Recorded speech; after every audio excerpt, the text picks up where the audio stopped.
Bonjour à tous et bienvenue dans cette vidéo dans laquelle nous allons voir aujourd'hui comment créer un scénario pédagogique abstrait avec le logiciel de mind mapping Xmind. Juste pour rappel, un scénario pédagogique abstrait contient les étapes et la démarche pédagogique du module, déductive ou inductive. Alors je ne vais pas rentrer dans les détails de la démarche pédagogique car une vidéo traite déjà de ce sujet sur mon blog. Je souhaitais surtout attirer votre attention sur une évolution de Xmind avec la possibilité de choisir une structure en ligne de temps horizontale. Cette structure va en effet nous servir pour la construction de notre scénario qui sera basé sur une démarche déductive. Alors je vais commencer par créer la structure de ma carte en insérant un sujet flottant.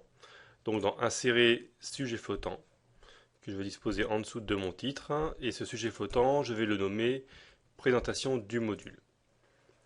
Donc je sélectionne mon sujet flottant et à partir de là, je vais créer 5 autres branches. 1, 2, 3, 4, 5. Comme ceci. Je vais ensuite appliquer une nouvelle structure à mon sujet présentation du module. Donc je sélectionne mon sujet flottant et ensuite je vais dans ses propriétés pour choisir une structure qui va s'intituler ligne de temps horizontale. Nous allons donner un intitulé à chacun de nos sujets. Donc ici, comme nous nous trouvons dans une démarche déductive, on va commencer par un apport notionnel.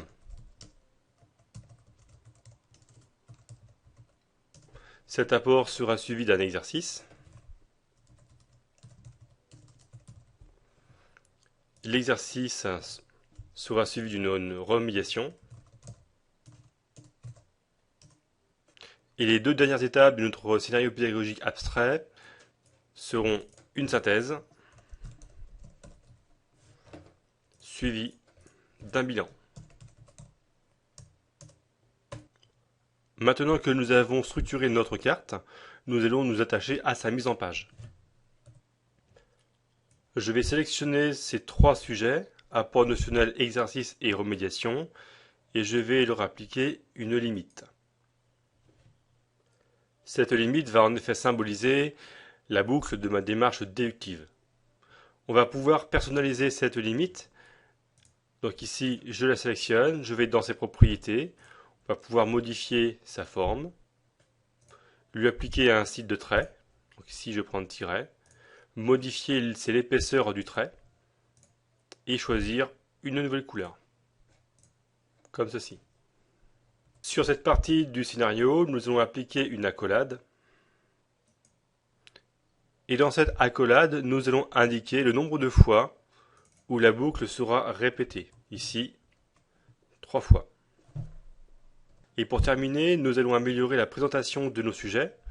Donc là, je sélectionne tous les sujets de la carte. Je vais leur attribuer une police d'écriture. Donc ici, ça va être Arial. Je vais augmenter la taille de la police, la mettre en 14.